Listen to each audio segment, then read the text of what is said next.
Bienvenue sur Motion Café, on repart sur Adobe Animate et je sais que bon nombre d'entre vous vont regarder cette vidéo avec beaucoup de curiosité mais pas spécialement tout le bagage technique, donc je vais bien prendre le temps d'expliquer toutes les étapes, tout le processus pour que chacun d'entre vous à la fin de cette vidéo puisse réaliser ça chez eux. Ce genre d'effet, beaucoup le connaissent, on peut le voir dans des clips, on peut le voir dans des publicités ailleurs depuis un moment, ou même en ce moment il y a des tendances comme Blutter Media, vous pouvez aller voir d'ailleurs leur travail sur Instagram, où ils accompagnent les moves de danseurs, et justement l'idée c'est de mettre en valeur un sujet, et nous on va mettre en valeur un dunk exécuté par un des joueurs du club de basket de Fos-sur-Mer, et ces images ont été tournées par Frédéric Foragnan du studio Imagine Prod. Sans lui, il n'y aurait pas eu de tutoriel, donc allez le remercier, les liens de tout son travail sont dans la description, allez lui faire un tour. Dans mon cas, le minimum requis, je pense, c'est d'avoir une petite tablette, donc moi j'ai vraiment une entrée de gamme, Wacom Intuos, ça fait plus de 100 balles.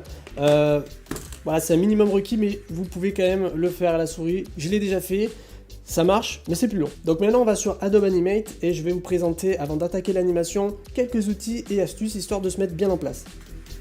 Donc voilà la fenêtre d'ouverture d'Animate qui nous permet tout de suite de sélectionner une présélection de format de vidéo. Donc ici, moi, ça sera du Full HD, 1920 par 1080. Maintenant, on peut ici créer notre document. Donc première chose, dans Animate, voilà comment c'est placé. On a les outils à gauche, en haut, la fameuse timeline qui l'appellera le scénario. On peut donc se balader dedans. Pour connaître le nombre d'images par seconde, on peut retrouver ici les propriétés sur la droite. Donc ici, on travaillera en 24 images par seconde. Et on retrouve aussi la résolution qui est ici de 1920-1080. Donc première chose qu'on peut faire, c'est par exemple importer notre fichier, notre vidéo. Parce qu'on va travailler nos animations par-dessus notre vidéo de base. Donc je vous conseille de bien couper la zone, la séquence à l'avance pour pouvoir l'importer. Donc ici, on va directement demander d'importer une vidéo. Donc voilà, donc ça sera moi une vidéo H264, donc ici je vais chercher dans le chemin du fichier, mon fichier, Dunk Clean, donc voilà, ça sera exactement mon support. Voilà, ensuite on fait suivant, on termine, on le laisse charger. Ici on a accès à différents paramètres de zoom, donc ici je vais demander d'ajuster à ma fenêtre, comme ça je vois l'intégralité de ma vidéo. Et là je peux voir qu'on peut avancer dedans. Donc voilà, lorsqu'on passe 24 images, paf, ça fait une seconde, tout simplement parce qu'on est à 24 images par seconde, ok pour ça. Je peux dézoomer un petit peu ma timeline et on voit que ma vidéo se terminera à peu près, donc ici. Sinon, si on veut lire une certaine zone, on va avoir ce petit bouton ici, tac. Vous pouvez définir les poignées et votre zone, et vous appuyez sur Entrée. Et donc là, ça va lire en boucle. Donc cet outil, je vous le présente parce que je vais m'en servir régulièrement lorsque vous analysez votre progression. Ok, donc là on a ce fameux calque qui a été créé, on peut appeler ça footage, ce que vous voulez. Vous pouvez évidemment, je vous conseille même de le verrouiller, comme ça il restera bien derrière.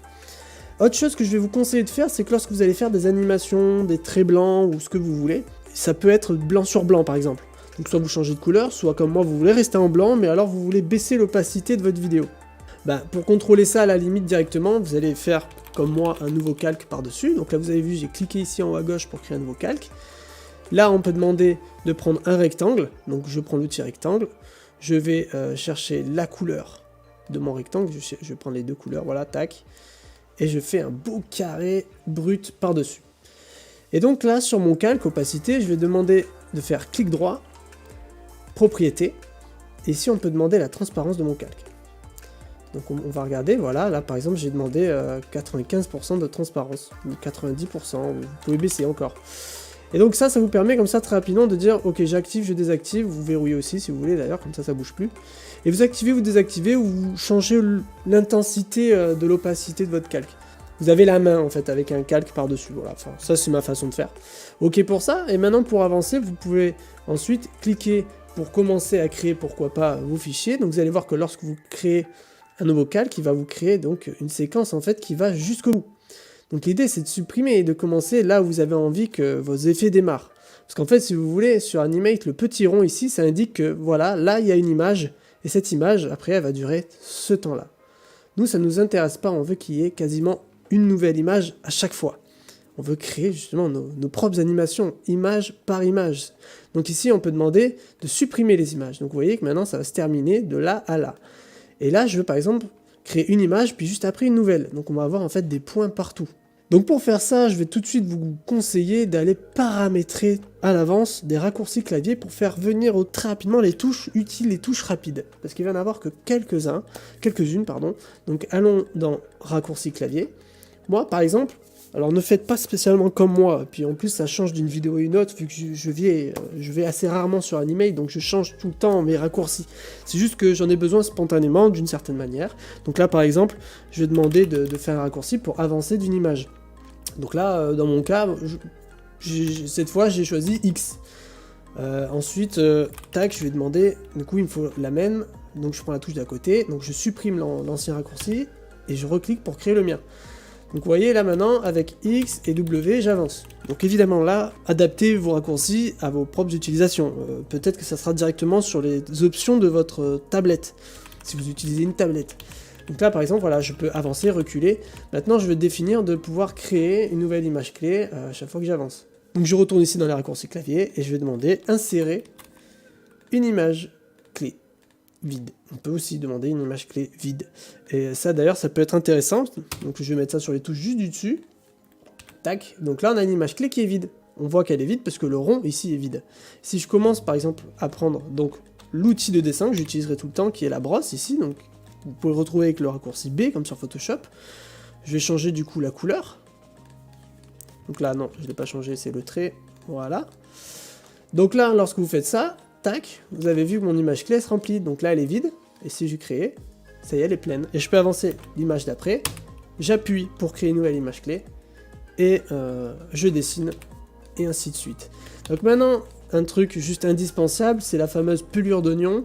Donc je vous le rappelle, elle est accessible ici, alors en plusieurs formats, vous pouvez avoir le contour. Moi j'utiliserai celui-là, et vous pouvez définir combien d'images vous voulez d'un côté ou de l'autre faire apparaître. Et donc voilà, c'est très simple. Maintenant, vous pouvez faire vos images. Donc là, admettons, dans l'exemple, hop, on fait un rond. Et le rond, on le fait monter. Donc là, je le fais à la souris, c'est pas ouf. Mais en gros, voilà, la pelure d'oignon.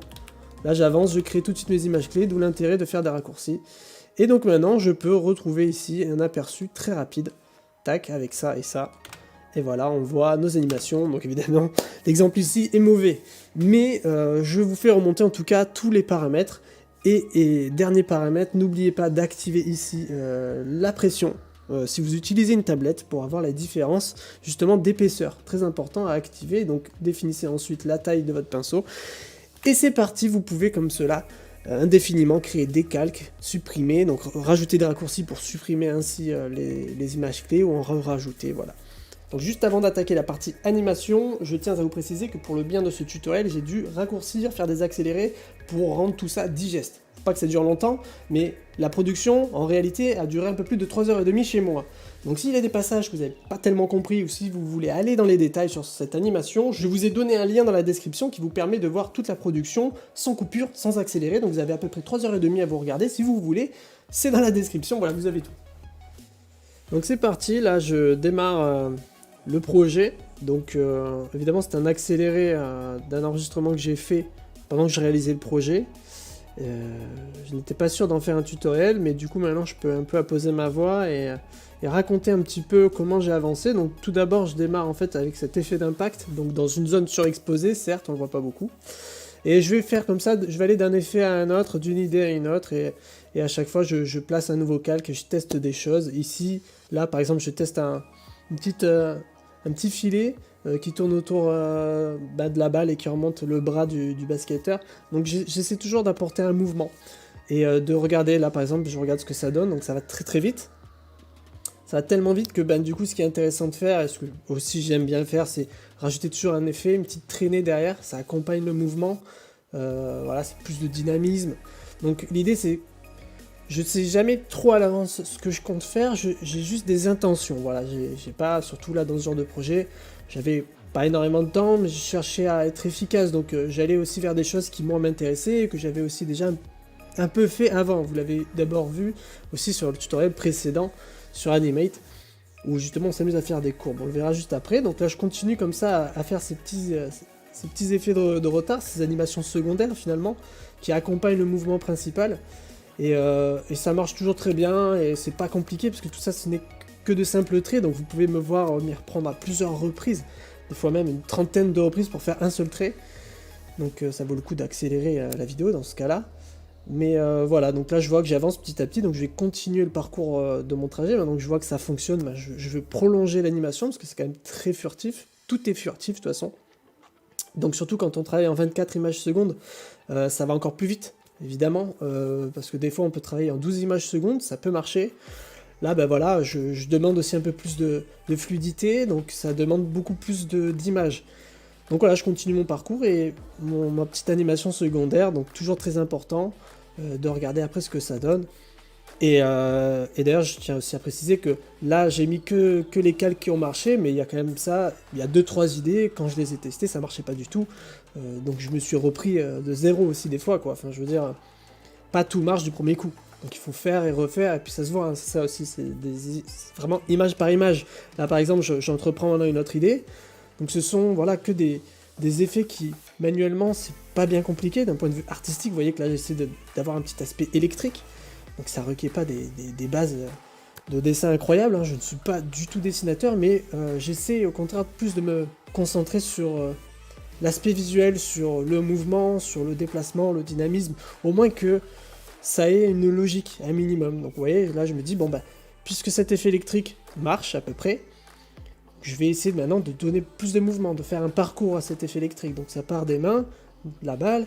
Donc ok, encore une fois, on va remonter à partir des bras et cette fois parcourir un peu plus de distance plutôt que le petit filet qu'on a fait avant. Donc voilà, bah, faire de l'électricité, là dans mon cas, enfin du moins j'essaie de sous-entendre que c'est un peu ça, donc je vais apurer ça une fois en compositing sur After Effects, je mettrai ça un peu couleur bleutée pour avoir cet aspect électrique, mais là déjà j'essaie de donner voilà, des traits qui sont très irréguliers et qui ne se suivent pas spécialement, comme le filet juste avant. Donc voilà, là ça marche, donc je continue maintenant, j'essaie de voir ce que je peux faire pendant la petite course du basketteur, donc c'est un petit accéléré, un petit instant d'accéléré. Là, je vais reprendre des bases que je suis sûr qui fonctionnent, et ça, si vous avez vu la vidéo précédente sur Flash, en tout cas la vidéo qui a 2 ans, je crois maintenant, et qui fonctionne toujours très bien, où je prends comme ça, comme base, un parcours, je fais d'abord un tracé avec la plume, donc là, cette fois, je le fais tout intégralement dans Animate, c'est pas bien compliqué, hein. J'avance un petit peu dans la vidéo, c'est juste que là, la particularité, c'est que j'essaie de faire une courbe qui s'adapte sur une durée. C'est-à-dire que la courbe, voilà, l'idée c'est qu'elle suive approximativement le déplacement et le saut de mon basketballer, là, mon sportif. Et pareil, après, je vous encourage en tout cas à aller voir le tutoriel précédent, hein. Vous les avez dans les informations de ce tutoriel. Mais on reprend exactement les bases. C'est-à-dire que voilà, j'ai fait mon parcours. Maintenant, pour être sûr de ma vélocité, je vais pas mettre spécialement des petits tirés, mais je vais le tester avec une balle comme ça. Donc là, lorsque je mets play, je vois si ça me correspond ou pas. Donc une fois que c'est bon pour moi, bah, c'est parti. Cette fois, je crée mon troisième calque et je commence à faire mon rendu. Donc contrairement justement au tuto précédent, je n'ai pas envie de faire un petit fluide plein. J'essaie juste d'avoir un petit contour qui sous-entend cette petite boule qui se déplace. Donc je vais essayer de l'étirer plus ou moins en fonction des courbes qu'elle prend. Je vérifie maintenant si c'est bon. Là, petite particularité, j'appuie sur E pour effacer, si tu veux, j'utilise en fait la gomme.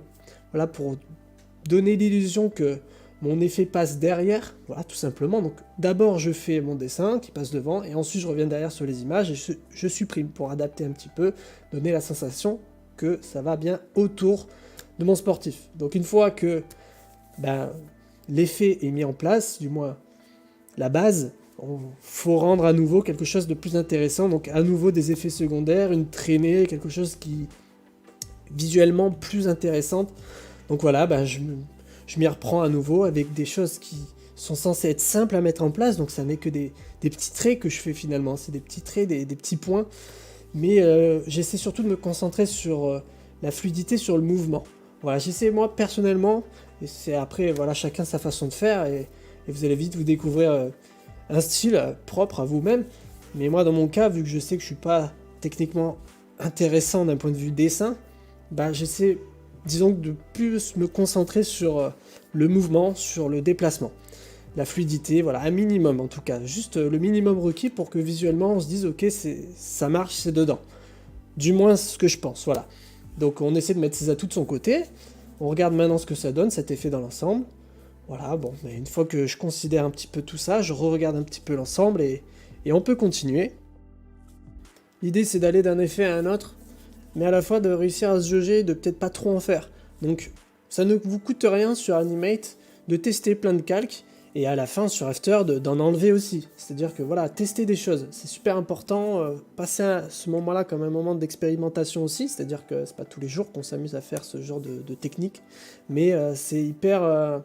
voilà, ça donne beaucoup de liberté, et c'est ça aussi, c'est à vous aussi de vous donner de la liberté, parce qu'on peut souvent se contraindre à certaines choses, alors qu'en réalité, ben, ça coûte rien de faire ou d'exploiter certaines idées sans spécialement se poser de barrières. C'est-à-dire que là, par exemple, ben, je me dis j'ai envie de mettre en évidence ma balle, parce que de toute façon c'est ça l'intérêt de cet effet, si on met toute cette pratique en place, c'est pour que la scène du dunk soit mise en valeur.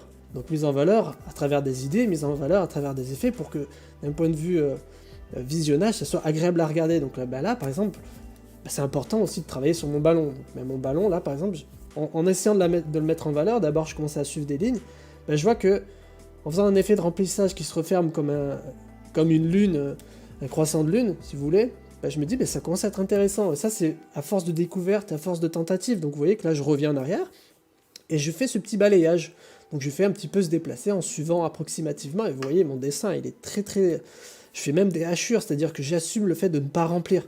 Je ne veux pas me contraindre, j'essaie d'être juste efficace. Et regardez, voilà, ça suffit, en tout cas de mon point de vue, ça suffit. Lorsque je regarde, je me dis, ben voilà, j'ai fait un effet de surlignage, comme un effet de lumière qui vient autour de ce ballon. Donc bah, allez, nouvel effet, on continue, on essaie d'être dans une dynamique. Là je repars sur cet effet électrique que je me suis découvert tout à l'heure, entre guillemets. C'est vraiment, je teste des choses.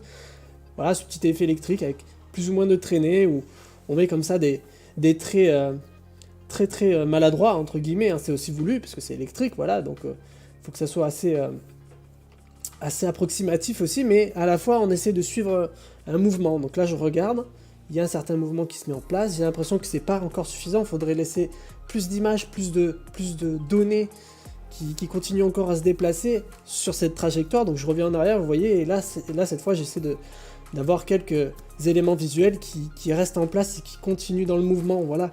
Donc au départ j'ai un mouvement de base, et après je reviens pour essayer de peaufiner un petit peu, juste pour que l'idée se mette en place et reste efficace, tout simplement. Donc voilà, bah, du coup, de mon ballon, je suis passé avec une petite traînée, et donc du coup, cette traînée, enfin, si je mets des effets, c'est qu'ils doivent aussi apporter quelque chose visuellement. Il y a des choses que j'ai testées, que j'ai pas mis dans la vidéo, tout simplement parce que ça n'apportait rien, mais au moins j'ai essayé. Donc là, bah, qu'est-ce qui se passe? Je repars sur ma balle, parce que du coup, on la voit plus. On l'a vu juste avant, là, elle a disparu, donc l'idée c'est de continuer à la voir, surtout que là, bah, il s'apprête à mettre le dunk.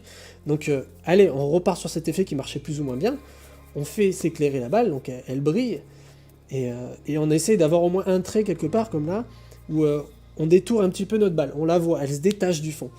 Donc ça va nous permettre comme ça de l'illuminer, de l'éclairer, et de continuer aussi sur une idée, celle qu'on avait mise en place avant. Donc là, si je regarde un petit peu tout dans l'ensemble, eh ben, y a des idées qui commencent un petit peu à se suivre, ces petits filets qui tournent, cette électricité, c'est mis en valeur par la lumière. Donc là, bah, qu'est-ce qui se passe? Bah, je suis sur la dernière étape de la séquence, où il est en train de dunker. Donc la première chose qui me vient, c'est il faut que tout le sportif s'éclaire. Donc j'essaie de faire un balayage sur lui. Donc d'abord, je fais des contours, je mets play, je regarde dans le temps, et si ça me correspond, donc là ça me correspondait, ben je peux revenir sur l'effet et cette fois-ci commencer à le peaufiner un peu. Donc j'essaie de lui mettre une petite traînée, donc quelque chose d'approximatif sur les vêtements, une sorte de petite lumière, un petit peu de la même manière qu'on faisait de notre électricité, et qui accompagne mes grandes formes.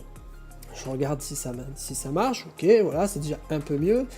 Le mouvement est un peu plus appuyé, donc je reviens maintenant sur mes contours, je les remplis. Toujours de la même manière, hein, très assuré, parce que de toute façon il va y avoir des effets aussi par-dessus et tout, donc j'essaie d'être juste efficace. Voilà, donc j'ai assuré, ok. Maintenant, voilà, il faut que cet effet en amène un autre. Parce que ça ne met pas suffisamment en valeur mon sportif, donc ben là, je teste une autre idée. Je mets juste en contour ses vêtements. C'est aussi c'est la marque de fabrique du club, de Fos-sur-Mer, on peut le voir. Donc ben là, sur quelques images, j'essaye de suivre le mouvement, où ces contours-là, ce surlignage disparaît, mais dans le mouvement, du coup. Bah voilà, donc de la même manière, je faisais mes petits filets, mes petites traînées, des petits effets qui tournent autour du sportif depuis tout à l'heure, bah voilà, je le fais disparaître de la même manière. Donc là, le contour marche, j'essaie de regarder maintenant les deux effets ensemble. Voilà, c'est mieux, ça s'appuie, ça va ensemble, donc du coup je peux le laisser. Donc qu'est-ce que je peux mettre d'autre en évidence? C'est important de mettre le panier en évidence.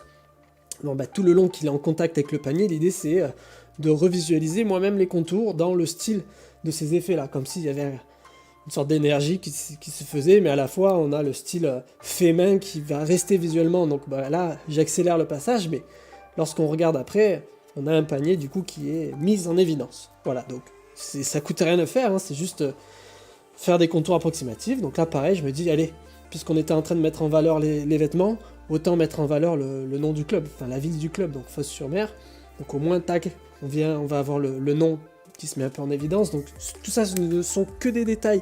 L'idée c'est que je saute d'une idée à une autre, jusqu'à ce que j'estime que ça soit ou trop ou pas assez, mais on regarde après ce que ça donne. Là par exemple cette idée-là, de l'électricité qui vient un petit peu se propager, au départ quand je l'avais je me dis ouais de l'électricité encore c'est cool et tout, mais là quand je le regarde, là on peut le voir, je me dis bon, ça commence à faire un peu brouillon ce petit effet, donc je regarde tout dans l'ensemble. Tous les effets vont, sauf le dernier. Donc à la limite, je vais pas le supprimer ce calque, je le garde de côté, et peut-être que après en compositing sur After, en le laissant un peu discret, ça peut marcher. Là, qu'est-ce qui se passe? Ben, du coup, on fait un rappel à un effet qui marchait, ce petit filet qui vient et qui tourne autour, cette fois-ci on fait encore dans le mouvement, on suit un petit peu les événements, donc là pareil, ben voilà, je fais d'abord ma première base, la tête de mon filet, maintenant que j'ai commencé un petit peu à me tester, j'ai pas besoin de trop revenir ou trop visualiser, là ça me suffit, j'arrive à avancer assez vite. Donc une fois que ça c'est fait, bah, je reviens, je l'efface là où il est censé passer devant ou derrière. Voilà, j'essaie aussi de me trouver une petite façon de faire, donc vous voyez que c'est pas bien compliqué, hein. Je prends la gomme, je reviens sur les images. Ensuite une fois que ça c'est fait, je regarde et là voilà, la sensation est meilleure. Et évidemment ce qui va rester, vous l'avez deviné sûrement, c'est la petite traînée, ces petits effets derrière. Donc, tout ça ce ne sont que des traits, voilà, je simplifie le processus, mais vu qu'après il y a plusieurs éléments qui se superposent, chaque élément est simple, entre guillemets, mais comme il y en a plusieurs, bah, ça rend visuellement les choses détaillées, limite complexes, mais c'est ce qui fait qu'après c'est intéressant. Un effet tout seul, ok, mais du coup plein d'effets simples, bah, ça rend les choses plus complexes. Donc bah voilà, là on a la petite traînée, donc ça fait les rappels qu'on aime bien. Et quelque chose, là c'est vraiment encore une découverte pour moi, un test. Je voulais un impact en fait, vraiment au moment où le ballon rentre, il fallait un impact sur tout le mouvement, toute l'action. Donc j'ai testé ces petits traits, je me suis pris à 2 reprises, hein. Je vous ai enlevé le premier test qui marchait pas du tout, le deuxième, voilà, directement, pour avancer aussi ensemble, hein. Donc ça marchait, ça suffit, voilà, ça permet juste de donner l'impact. Il y en avait un tout premier au tout début de la séquence, là pareil, j'essaie d'accompagner le mouvement de la balle, donc allez, qu'est-ce que ça donne? Ça me coûte rien moi en tout cas de le faire, je le fais. Bon allez, pourquoi pas, alors après je le laisse, mais tout ça c'est séparé, ce sont des calques, c'est séparé. Là on va faire, peut-être pour une dernière fois, notre parcours électrique, parce qu'il se charge en électricité avant, entre guillemets, hein, avant de dunker, et juste après, eh ben, on a un petit parcours d'électricité sur lui. Pareil, je suis en train de le faire, mais je sais pas si je vais le garder, mais j'essaie de le faire. Donc d'abord je fais le parcours je fais une forme basique, je regarde ce que ça donne, j'ai l'impression que c'est très très léger. Donc ce que je fais, c'est que j'essaie d'avoir du coup, à chaque fois au bout du parcours, j'essaie de surligner un peu plus le contour. J'essaie de voir du coup ce que ça donne après coup. C'est un peu mieux, mais pas suffisamment. Donc là, cette fois-ci, j'essaie vraiment de donner une tête au parcours de mon électricité, d'épaissir un peu mieux, histoire d'avoir quelque chose d'un peu plus assumé, on va dire. Donc voilà, je suis revenu 3 fois sur ce dernier effet. Enfin, je sais pas si c'est le dernier, non, puisque là, j'avais surtout envie de garder encore la balle en évidence. C'est quand même important, hein, ça fait partie de l'élément principal finalement de cette séquence. C'est cette balle là qui vient dans le panier, donc je fais un rappel à mon effet de balayage de lumière et j'essaie toujours de garder des petits contours, des traits qui viennent souligner sa forme et essayer de donner toujours un mouvement, toujours quelque chose qui accompagne. Voilà, l'idée c'est pas être hors sujet, c'est de suivre et de mettre en valeur ce qui existe déjà. C'est ça aussi le plus important. Eh ben, on est censé avoir tout parce que je pense que trop, après c'est trop. C'est déjà pas mal, il y a beaucoup d'effets. Donc maintenant on peut attaquer à l'exportation. Donc voilà, quand on est à la fin, au moment d'exporter nos animations, donc là je désactive le footage qui est juste derrière, donc je le désactive. On voit donc tous mes calques, donc là ils sont pas séparés, mais l'idée c'est justement d'afficher seulement les calques qui m'intéressent. Donc je désactive tout le monde, voilà. Je laisse pour le moment le calque noir, pour y voir un peu mieux. J'isole bien tout ce dont j'ai besoin, et une fois que j'ai bien sélectionné mes effets, J'enlève ici mon calque noir, histoire de bien avoir la transparence. Et je vais demander ici d'exporter l'animation. Donc il n'y a plus qu'à créer un dossier, un nom, et on appuie sur enregistrer, et ça va générer toute la séquence, donc à peu près là j'ai 159 images. Et on fait ça, on sélectionne tout ce dont on a besoin, voilà, donc là par exemple les balles c'est bon, je vais prendre ici les effets de slash, tac, le slash, je le sépare, et je l'exporte. Une fois que j'ai fait tout ça, on peut aller sur After Effects. Donc lorsque vous êtes sur After Effects, l'idée c'est d'importer les séquences d'images. Donc si je le fais, ici j'ai l'option séquence PNG, puisqu'il comprend qu'il y a une suite d'images. Donc je fais importer. Et ici on a donc un seul calque, et on peut voir qu'on a en effet, hop, la séquence d'images. Donc elle est bien en transparence, comme on l'avait défini. Lorsque je clique sur ce bouton, on peut le voir. Mais on va avoir vite un souci, c'est la cadence ici, la cadence d'image, vous pouvez la retrouver ici lorsque vous sélectionnez votre calque, qui est à 30 images par seconde. Souvenez-vous, sur Animate, nous avions défini notre projet à 24 images par seconde. Vous pouvez cliquer droit, interpréter un métrage principal, et demander de conformer ici à 24. Le souci avec ça, c'est qu'il va y avoir beaucoup de manipulations à faire, puisqu'il va y avoir beaucoup de séquences d'images. Donc vous pouvez tout de suite paramétrer votre After Effects dans les préférences, importer. Donc dans l'onglet importation, vous pouvez définir 24 sur le fichier d'importation. Donc là, je reviens ici et je vais demander par exemple swirl, tac, séquence PNG, importer, et il est forcé à 24 images par seconde. Donc je vais pouvoir le glisser ici directement sur une composition. On va pouvoir retrouver notre effet.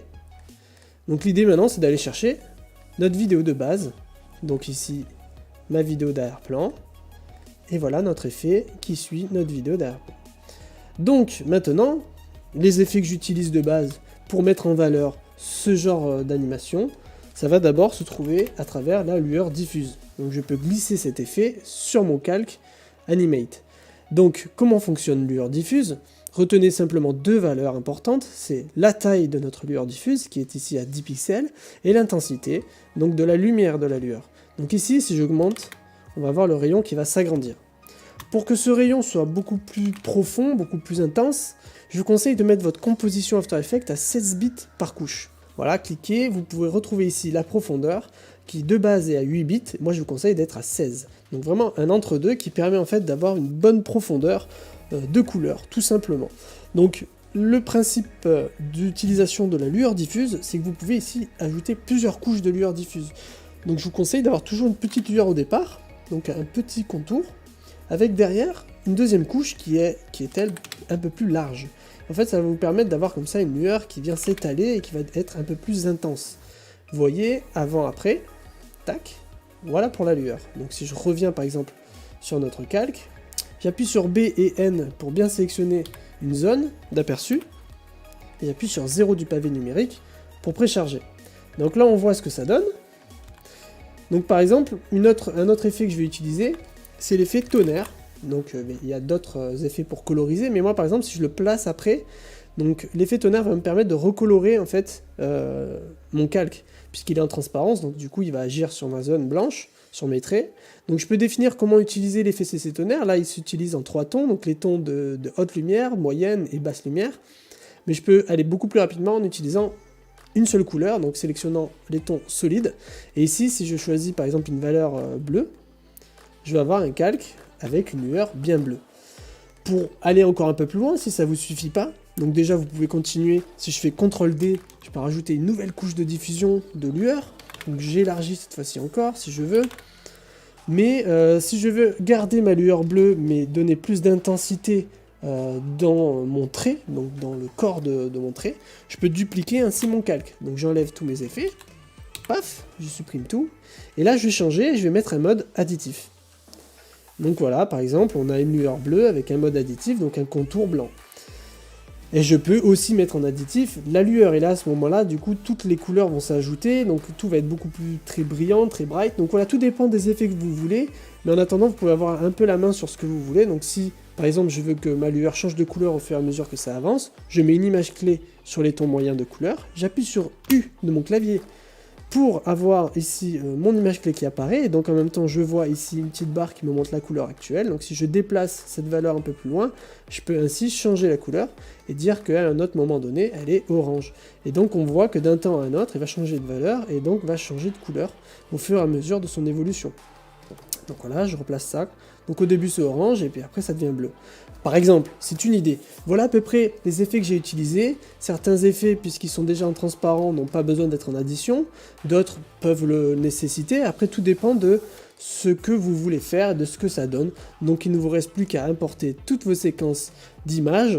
Et pourquoi pas même, pour mieux les contrôler, d'aller les sélectionner et faire une pré-composition. Donc les envoyer dans une composition tous ensemble de l'autre côté. Comme ça, vous avez d'un côté le contrôle de toutes les séquences et de tous les effets, et de l'autre côté ici directement votre vidéo et le rendu final.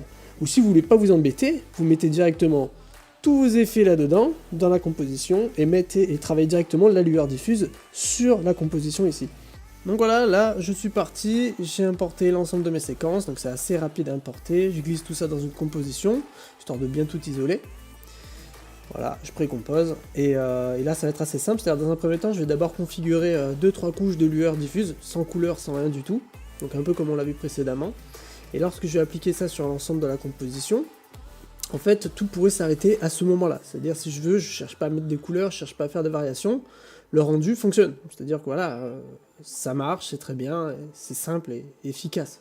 Maintenant voilà, c'est pas mon intention, j'ai envie de présenter en fait différentes matières quand même et aussi m'appliquer un petit peu à l'ambiance avec peut-être deux types de couleurs, que ce soit du bleu et du orange. Donc avant de trouver ces deux tons, je vais faire des essais et donc je vais d'abord commencer en fait à placer mes lueurs au niveau du dunk en fait, puisque c'est là où je veux qu'il y ait pas mal de patates, pas mal de lumière, et puis petit à petit je vais un petit peu replacer mes lueurs et tester des couleurs, là surtout sur mon électricité. En fait je savais déjà d'avance que en l'animant que ça allait avoir cet aspect là, donc je le teste. Voilà, comme on l'a vu tout à l'heure, j'ai dupliqué aussi le calque pour avoir un corps un peu clair et une lueur assez colorée. Et là pareil, quand j'ai mes petites filets qui tournent autour de lui, bah, je me suis dit pourquoi pas mettre ça en orange, ça va bien avec sa couleur, ça va bien avec le basket, ça va bien avec l'ambiance. Donc voilà, quand je vois ça, d'abord dans un premier temps, je me dis bon bah je suis pas sur la mauvaise voie, donc moi qui voulais donner de la couleur c'est pas trop mal, donc j'ai plus qu'à faire ça. Par exemple là sur le texte qui est sur son t-shirt qui est mis en évidence, je le fais arriver et sortir avec un peu d'opacité. La balle elle a différents tons de couleurs, c'est-à-dire qu'elle va passer du bleu au orange, puis voilà, quand il y a de l'électricité qui revient, je remets un peu de couleur. Les lueurs vont un peu différer de temps en temps, le panier de basket va partir en fondu aussi, parce que du coup bah, il n'y a pas de fondu, donc il faut revenir aussi à l'état original de la vidéo. Voilà, tout simplement, donc là je travaille mon ballon, et très rapidement on a notre rendu final.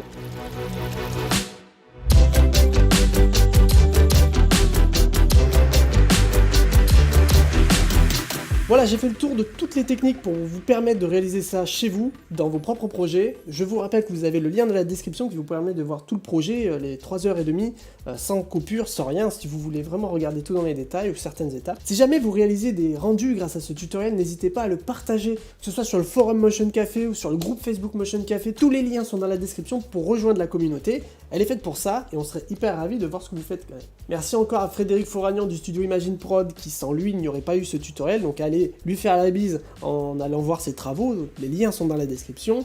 Allez, moi je vous dis à bientôt sur Motion Café, je vous remercie d'avoir suivi, surtout ne nous encouragez pas, ne mettez pas de pouce bleu, ne partagez pas cette vidéo, et oubliez-moi.